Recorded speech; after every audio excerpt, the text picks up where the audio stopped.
সংবিধানের ১২০ এবং ১২১তম অনুচ্ছেদে খুব বেশি কথা বলা নাই, এখানে খুব শর্টলি দুইটা কথা বলা আছে। সেটা হচ্ছে সংবিধানের ১২০ নম্বর অনুচ্ছেদে বলা হয়েছে নির্বাচন কমিশনের কর্মচারীগণ কেমন হবে।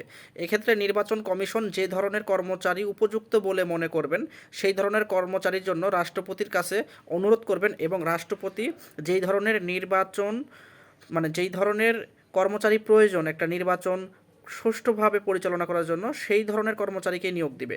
আর সংবিধানের ১১৯তম অনুচ্ছেদে বলা হয়েছে যে প্রত্যেকটা নির্দিষ্ট আঞ্চলিক এলাকার জন্য একটা স্পেসিফিক ভোটার তালিকা প্রণয়ন করতে হবে। মানে এইখানে শুধুমাত্র ভোটার তালিকা একটাই হবে, একাধিক কোনো ভোটার তালিকা হওয়ার সুযোগ নাই যে নারী পুরুষ অথবা জাতি ধর্ম বর্ণ গোত্র এইগুলোর উপর ভিত্তি করে যে আলাদা আলাদাভাবে আমরা ভোটার তালিকা দিব, এইটা দেওয়ার কোনো সুযোগ নাই।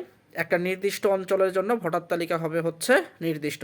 তো যদি খুব শর্টলি আমি বলি, ১২০ নম্বর অনুচ্ছেদে বলা হয়েছে যে নির্বাচন কমিশনের কর্মচারীগণ কেমন হবে, এবং ১২১তম অনুচ্ছেদে বলা হয়েছে যে প্রত্যেকটা নির্দিষ্ট এলাকার জন্য ভোটার তালিকা একটা নির্দিষ্ট থাকবে, একাধিক ভোটার তালিকা হওয়ার কোনো সুযোগ নাই।